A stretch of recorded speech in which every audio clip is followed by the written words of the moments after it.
Hello students, পালসার্স commerce ক্লাসে সবাইকে স্বাগত জানাই।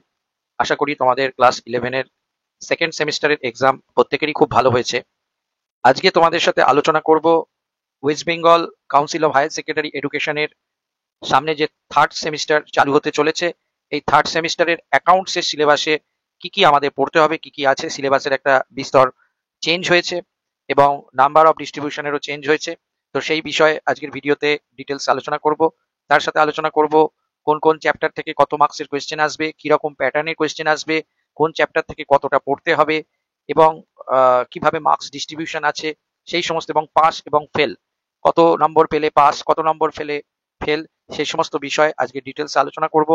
তোমরা যারা থার্ড সেমিস্টার শুরু করতে চলেছো সবার আগে তাদের এই সিলেবাসের ডিটেলস এবং তার সাথে কোয়েশ্চেন প্যাটার্ন এগুলো সম্পর্কে খুব ভালো করে ধারণা হয়ে যাওয়া দরকার, যাতে তোমাদের ভবিষ্যতে নাম্বার পেতে এবং পরীক্ষা প্রিপারেশন নিতে খুবই সুবিধা হয়। চলো আমরা শুরু করে দিই। থার্ড সেমিস্টার নিয়ে আমরা এখন আলোচনা করব। Accountancy third semester West Bengal কাউন্সিলের সিলেবাস অনুযায়ী আমরা দেখে নেব আমাদের থার্ড সেমিস্টারের সিলেবাসে কি কি রয়েছে ডিটেলসে। যে সিলেবাস আমাদের রয়েছে খুব ভালো করে তোমরা একটু স্ক্রিনে লক্ষ্য করে দেখো। এই যে অ্যাকাউন্টেন্সি ক্লাস 12 সেমিস্টার 3 দেখতে পাচ্ছ। এইখানে থার্ড সেমিস্টারে একটা কথা বলবো, থার্ড সেমিস্টারের কিন্তু সিলেবাস তুলনামূলকভাবে একটু কমই আছে।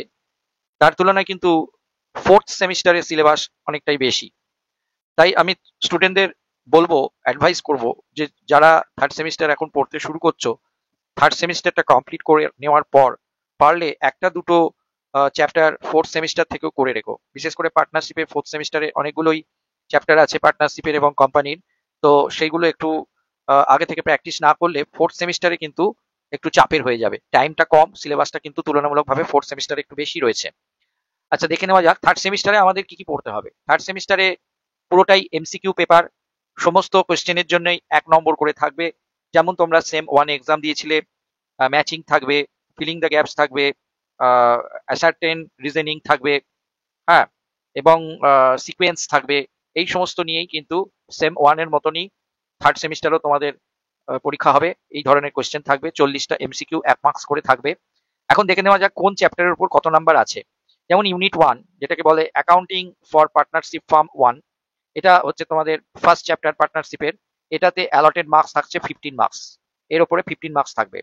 এরপরে থাকছে অ্যাকাউন্টিং ফর কোম্পানি 1, এইটা হচ্ছে কোম্পানি অ্যাকাউন্টস এর। এর মধ্যে কিন্তু শেয়ারটা বেশি নেই, মেনলি ডিবেঞ্চারের উপরেই আছে। তো এইটাতেও 10 মার্কস থাকবে, অ্যালটেড মার্কস। আর থাকছে ইউনিট 3, খেয়াল রাখবে ইউনিট 3 তে কি থাকছে, অ্যানালাইসিস অফ ফাইন্যান্সিয়াল স্টেটমেন্ট। এটাই যে ফাইন্যান্সিয়াল স্টেটমেন্ট অ্যানালাইসিস করা, এটার উপরে 15 মার্কস থাকছে।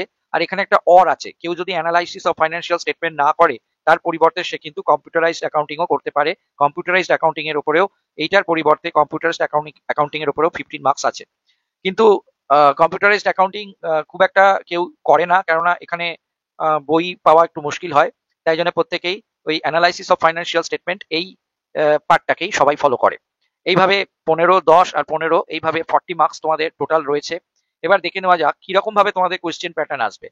তোমাদের সিম্পলি রিমেম্বারিং অ্যান্ড আন্ডারস্ট্যান্ডিং, অর্থাৎ মনে রাখা এবং বুঝতে পারা, এর উপরে 40 যে টোটাল মার্কস তার 30%, অর্থাৎ 30% মানে 12 মার্কসের কোয়েশ্চেন এইরকম ধরনের আসবে। সবগুলোই এমসিকিউ, তার মধ্যে রিমেম্বারিং অ্যান্ড আন্ডারস্ট্যান্ডিং এর মতন কোয়েশ্চেন আসবে 12 মার্কসের।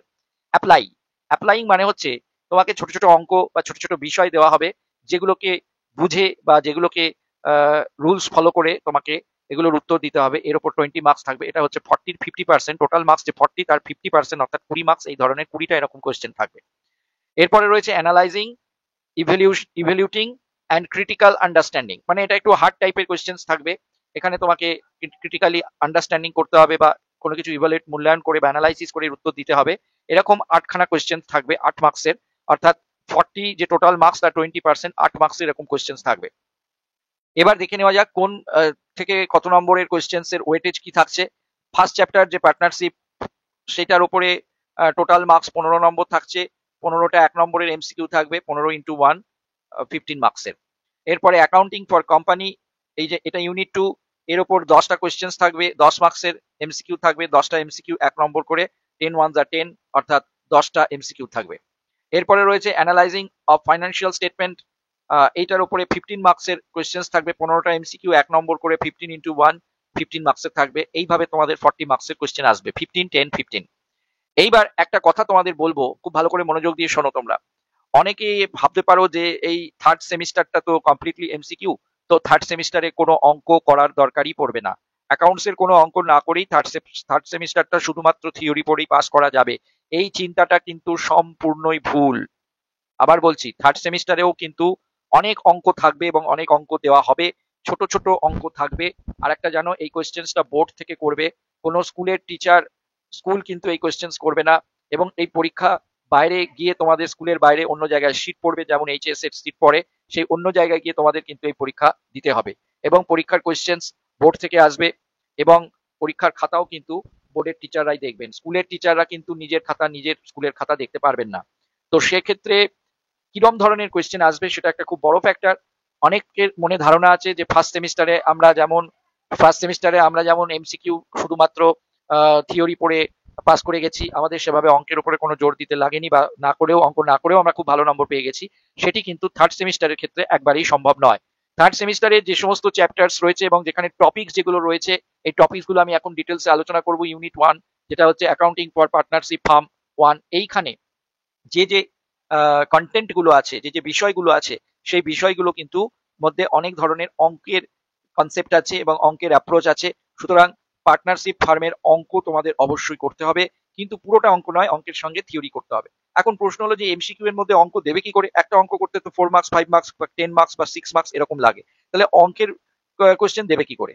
ব্যাপারটা হলো যে পার্টনারশিপের থেকে যে একটা বড় অঙ্ক হয়, সেই বড় অঙ্কের মধ্যে যে ছোট ছোট পার্ট থাকে, সেই ছোট পার্টের একটা কোয়েশ্চেন তুলে দিতে পারে। যেমন ধরো একটা পার্টনারের ইন্টারেস্ট অন ক্যাপিটালের ইন্টারেস্ট ক্যালকুলেট করতে দিয়ে দিল, ইন্টারেস্ট অন ড্রয়িংস বলো, কোনো পার্টনার প্রত্যেক মাসের বিগিনিং এ 2000 টাকা করে তুলেছে এবং 8% রেটে ইন্টারেস্ট অন ড্রয়িংস, তাহলে তার ইন্টারেস্ট অন ড্রয়িংস এর অ্যামাউন্টটা কত হবে বলে 4টে অপশন দিয়ে দিল।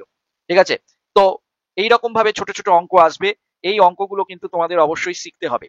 এবারে বলি পার্টনারশিপ ফার্মে এখানে যেগুলো পড়ার আছে, পার্টনারশিপের ফিচার্স পড়তে হবে, মানে পার্টনারশিপ ফার্ম জিনিসটা কি, এর ফিচার্স কি পড়তে হবে, আর পার্টনারশিপ ডিড জিনিসটা কি সেটা কিন্তু অবশ্যই পড়তে হবে। এরপরে provisions of Indian partnership act 1932 in the absence of partnership did, অর্থাৎ পার্টনারশিপ ডিডে যদি পার্টনারদের মধ্যে যদি কোনো রকম পার্টনারশিপ ডিড না থাকে, তাহলে কিভাবে পার্টনাররা নিজেদের মধ্যে প্রফিট লস ডিস্ট্রিবিউট করবে, interest on capital, salary, bonus, commission এগুলো পাবে কিনা, ইন্টারেস্ট অন ড্রয়িংস পাবে কিনা, এই সম্পর্কে আমাদের জানতে হবে। এরপরে রয়েছে fixed versus fluctuating capital account. পার্টনারদের দু ধরনের ক্যাপিটাল মেনটেন করা যায়, তো ফিক্সড ক্যাপিটাল আর ফ্লাকচুয়েটিং ক্যাপিটাল। তো পার্টনার্স ক্যাপিটাল কিভাবে মেনটেন করতে হয় সেই সম্পর্কে অঙ্ক এবং থিওরি দুটোই পড়তে হবে। তারপরে আছে দেখো, স্পষ্ট দেওয়া আছে preparation of profit and loss appropriation account, অর্থাৎ profit and loss appropriation account তোমাদের তৈরি করতে শিখতে হবে। এখান থেকে ছোট ছোট ছোট ছোট অঙ্ক তুলে, 1 মার্কসের অঙ্ক তুলে তোমাদের দেওয়া হবে। তারপরে আরেকটা জিনিস আছে division of profit among partners এবং গ্যারেন্টি অফ প্রফিট, এইটা কিন্তু এবারে খুব ইম্পর্টেন্ট আছে। এটা আগেও ছিল কিন্তু সেভাবে এর উপর কোনো কোয়েশ্চেন আসতো না, কিন্তু এখানে আলাদা করে মেনশন করে দিয়েছে গ্যারেন্টি অফ প্রফিট, এইটা তোমাদের অবশ্যই শিখতে হবে, গ্যারেন্টেড পার্টনারের ট্রিটমেন্ট। এর সঙ্গে রয়েছে পাস্ট অ্যাডজাস্টমেন্ট, কোনো পার্টনারের কোনো অ্যাকাউন্টেন্ট যদি ভুল ট্রিটমেন্ট করে ফেলে, যেমন ইন্টারেস্ট অন ক্যাপিটাল 8% আছে, সে হয়তো 10% দিয়ে দিয়েছে, বা ইন্টারেস্ট অন ক্যাপিটাল পার্টনারশিপ ডিটে বলা আছে দিতে, সে হয়তো অমিট করেই চলে গেছে, দেয়নি। ইন্টারেস্ট অন ড্রয়িংস এর ক্ষেত্রে এটা হতে পারে কোনো পার্টনাররা বেশি স্যালারি নিয়ে নিয়েছে বা স্যালারি দেওয়ার কথা স্যালারি দেওয়া হয়নি, প্রফিট শেয়ারিং রেশিও ভুল, প্রফিট শেয়ারিং রেশিওতে ডিস্ট্রিবিউট হয়ে গেছে, এই যে রং অ্যাডজাস্টমেন্ট বা পাস্ট অ্যাডজাস্টমেন্ট, এই টাইপের অঙ্ক কিন্তু তোমাদের থাকছে। এরপরে রয়েছে গুডউইল ট্রিটমেন্ট, এটাও একটা ভালো চ্যাপ্টার। গুডউইল ট্রিটমেন্টে এখানে কিছু থিওরি আছে, যেমন গুডউইল কাকে বলে পড়তে হবে, গুডউইলের নেচার বা ফিচার্স পড়তে হবে, কোন কোন ফ্যাক্টরের ওপর গুডউইল ডিপেন্ড করে, আর গুডউইল ভ্যালুয়েশনের যে 3টে পদ্ধতি আছে, average profit method, super profit method এবং ক্যাপিটালাইজেশন মেথড, এই 3টে মেথডেরই গুডউইল ক্যালকুলেট করা শিখতে হবে। এবং গুডউইলের যে ট্রিটমেন্ট হয়, গুডউইল ট্রিটমেন্টে আমরা দেখতে পাই যে যদি কোনো ক্রিয়েটেড গুডউইল হয়, জেনারেটেড গুডউইল হয়, তাহলে সেটা কিন্তু সাধারণত ব্যালেন্স শিটে শো করা হয় না। আর পারচেসড গুডউইল, কোনো গুডউইল কিনে নিয়ে আসলে, অন্য কোনো কোম্পানির গুডউইল কিনে নিয়ে সেই গুডউইলটাকে ইউজ করলে তখন সেটা পারচেসড গুডউইল কিন্তু ব্যালেন্স শিটে শো করা হয়। তো গুডউইল রিলেটেড যে অ্যাকাউন্টিং স্ট্যান্ডার্ড আছে সেইটা কিন্তু এখানে জানতে হবে। আর interest on partners loan is to be treated as charged against profit, এটা অনেক সময় ইন্টারেস্ট অন পার্টনার্স লোন, অনেক ক্ষেত্রে আমি দেখেছি যে এইচএস এর খাতা দেখতে গিয়েও দেখেছি যে ইন্টারেস্ট অন পার্টনার্স লোন অনেক স্টুডেন্ট কি করে প্রফিট অ্যান্ড লস অ্যাপ্রোপ্রিয়েশনে চার্জ করে দেয়, কিন্তু ইন্টারেস্ট অন পার্টনার্স লোন কিন্তু প্রফিট অ্যান্ড লস অ্যাপ্রোপ্রিয়েশনে চার্জ করার নিয়ম নেই। এটা প্রফিট অ্যান্ড লস অ্যাকাউন্টে চার্জ করার কথা, তাই কেউ যদি interest on partners loan profit and loss অ্যাকাউন্টে চার্জ না করে থাকে তাহলে তাকে প্রফিটের নেট প্রফিট থেকে বাদ দিয়ে দেখাতে হয়। যাই হোক, এই ব্যাপারে যখন আমি তোমাদের ক্লাস করাবো, ভিডিও ছাড়বো, তখন তোমরা এই ব্যাপারগুলো নিয়ে তোমাদের ডিটেলস আলোচনা করবো। এরপরে তোমাদের ইউনিট 2 তে যেটা আছে সেটা হচ্ছে অ্যাকাউন্টিং ফর কোম্পানি 1। এইখানে তোমাদের কোম্পানির ফিচার্স, জয়েন্ট স্টক কোম্পানির ফিচার্স আর টাইপস অফ কোম্পানিজ এইটা পড়তে হবে। আর শেয়ার ক্যাপিটাল কাকে বলে, শেয়ার ক্যাপিটালেরও নেচার অ্যান্ড টাইপসটা পড়তে হবে। কিন্তু এই পার্টে শেয়ারের ওপরে কিন্তু কোনো অঙ্ক আসছে না। এই পার্টে শুধুমাত্র কোম্পানির ফিচার্স, কোম্পানি কাকে বলে, কোম্পানির টাইপস আর শেয়ার কাকে বলে, শেয়ারের ফিচার্স আর শেয়ারের টাইপস আসছে। অঙ্ক যেটা আসবে এই পার্টে সেটা হচ্ছে ডিবেঞ্চারের ওপরে। প্রথম কথা, ডিবেঞ্চার কাকে বলে, ডিবেঞ্চার যাকে আমরা ঋণপত্র বলি, ডিবেঞ্চার কাকে বলে সেটা পড়তে হবে, তার মিনিং অ্যান্ড টাইপস পড়তে হবে। এই যে issue of debenture, issue of ডিবেঞ্চারের জার্নাল এন্ট্রিগুলো সব তোমাদের শিখতে হবে, অ্যাট পারে, অ্যাট প্রিমিয়ামে আর অ্যাট ডিসকাউন্টে। ডিসকাউন্টে শেয়ার ইস্যু, ডিবেঞ্চার ইস্যু করলে, অ্যাট পারে ইস্যু করলে বা প্রিমিয়ামে ইস্যু করলে কি হবে। Issue of debenture other than cash, cash ছাড়া অন্য কোনোভাবে যদি ডিবেঞ্চার ইস্যু করে তাহলে কিভাবে তার ট্রিটমেন্ট হবে। Issue of debenture with terms of redemption, রিডেমশনের টার্মস মানে রিডেমশনের কন্ডিশনটা বলে দেওয়া থাকলে কিভাবে ডিবেঞ্চার ইস্যু করতে হবে, এবং written off discount, loss on issue of debenture, loss on issue of debenture কিভাবে আমরা অ্যালোকেট করব, যত বছর ডিবেঞ্চারটা ইস্যু হয় যত বছরের জন্য তার মধ্যেই লসটাকে অ্যালোকেট করতে হয়, সেগুলো আমাদের শিখতে হবে। আর বলেছে discount or loss on issue of debenture to be written off in the year debenture are allotted from securities premium reserve. হ্যাঁ, এবারে বলেছে যে ডিসকাউন্ট অন ইস্যু অফ ডিবেঞ্চারের যে লসটা হয় সেটা সবার প্রথমে অ্যাকাউন্টিং স্ট্যান্ডার্ড 16 অনুযায়ী সবার প্রথমে সিকিউরিটিজ প্রিমিয়াম থেকে সেই লসটা মেটাতে হয়, তারপরে প্রফিট অ্যান্ড লস অ্যাকাউন্ট থেকে সেই লসটা মেটাতে হয়। এইটার উপরে তোমাদের 15 মার্কস আছে পার্টনারশিপের উপরে, আর 10 মার্কস আছে কোম্পানি অ্যাকাউন্টস এর উপরে। কোম্পানি অ্যাকাউন্টস এর মধ্যে ইস্যু অফ ডিবেঞ্চারটাই এখানে আছে। এরপরে চলে আসছে ইউনিট 3। ইউনিট 3 তে আছে রেশিও অ্যানালাইসিস। এখানে রেশিও অ্যানালাইসিস এর মধ্যে আছে যে দুটো চ্যাপ্টার অ্যাকচুয়ালি এখানে মার্চ করা আছে। একটা হচ্ছে ফাইন্যান্সিয়াল স্টেটমেন্ট। ফাইন্যান্সিয়াল স্টেটমেন্ট মানে হচ্ছে statement of profit and loss, statement of profit and loss আর ব্যালেন্স শিট। তো এইটা শিখতে হবে। আর এর স্টেটমেন্ট মানে ফাইন্যান্সিয়াল স্টেটমেন্ট বলতে কি বোঝায়, এর গুরুত্ব কি, এর উদ্দেশ্য কি আর এর লিমিটেশনস কি, এইটা পড়তে হবে। কম্পারেটিভ কমন সাইজ আমি এখন এখানে দেখতে পেলাম না, এটা হয়তো পরের 4th সেমিস্টারে তোমাদের থাকতে পারে। ও না, এখানে লাস্টে দেওয়া আছে, tools for financial statement analysis বলে লাস্টে দিয়ে দিয়েছে। এই ফিনান্সিয়াল স্টেটমেন্ট অ্যানালাইসিস এর মধ্যে কম্পারেটিভ, কমন সাইজ আর রেশিও অ্যানালাইসিস এই তিনটেই আমাদের শিখতে হবে। মানে কম্পারেটিভ আর কমন সাইজ স্টেটমেন্টটা তোমাদের আগেও যেমন সিলেবাসে ছিল তেমনই থাকছে।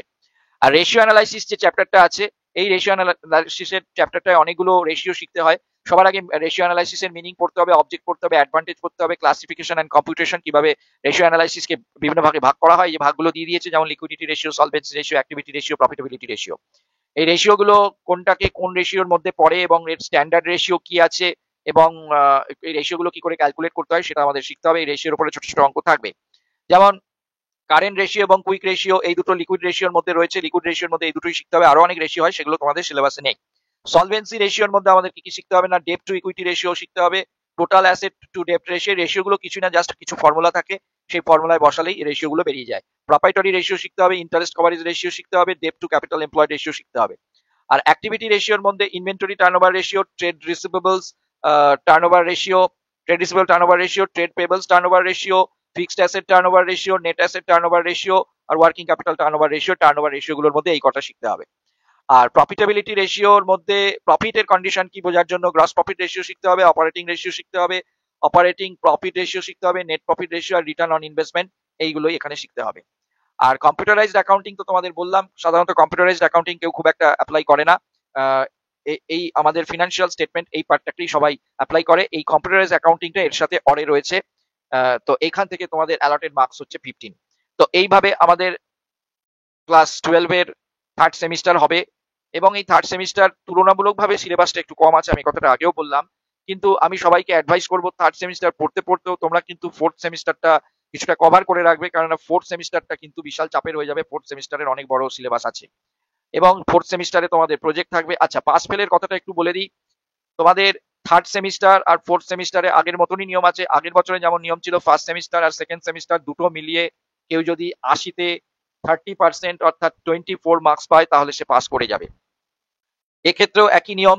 থার্ড সেমিস্টারে কেউ যদি কম পায়, মানে 40-এ 30%, 12-র যদি কম পায়, তাহলেও সে কিন্তু ফোর্থ সেমিস্টার এক্সাম দিতে পারবে। এবং থার্ড আর ফোর্থ সেমিস্টার এই দুটো মিলিয়ে যে টোটাল 80 মার্কসের এক্সাম হচ্ছে রিটেন এক্সাম, সেই 80 মার্কসের মধ্যে 30% অর্থাৎ 24 মার্কস তাকে অবশ্যই পেতে হবে।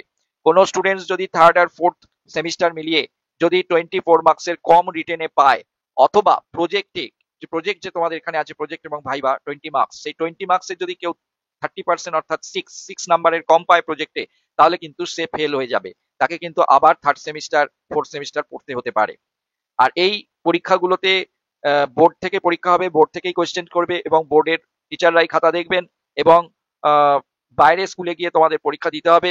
সুতরাং থার্ড সেমিস্টার আর ফোর্থ সেমিস্টারটা কিন্তু তোমাদের ক্ষেত্রে খুবই কেয়ারফুল থাকতে হবে এবং ভালো করে মনোযোগ দিয়ে পড়াশোনা করতে হবে। আর থার্ড সেমিস্টারের সাথে সাথে ফোর্থ সেমিস্টারের কিছু চ্যাপ্টার করে রাখতে পারলে তোমাদের কাজটা ভালো হবে। আমি পরবর্তীকালে তোমাদের এই থার্ড সেমিস্টারের যে চ্যাপ্টারগুলো আছে এর উপরে আরো অনেক ভিডিও আপলোড করব, নতুন নতুন ভিডিও আপলোড করব। তোমরা যারা আমার চ্যানেলটি এখনো সাবস্ক্রাইব করোনি, আমার চ্যানেলটি তোমরা অবশ্যই সাবস্ক্রাইব করে নাও এবং পাশের বেল আইকনটি প্রেস করে দাও, যাতে প্রথম কোনো ভিডিও আপলোড করলেই তোমাদের নোটিফিকেশন যায় এবং তোমরা আমার ভিডিওটি ফলো করতে পারো। আজকে এটুকু বলেই আমার ভিডিওটি শেষ করলাম। আশা করব তোমাদের আগামী জীবন খুব সুন্দর হবে, তোমরা সবাই খুব ভালো রেজাল্ট করবে। আজ এই বলেই আমার এই ভিডিওটি শেষ করলাম। ধন্যবাদ।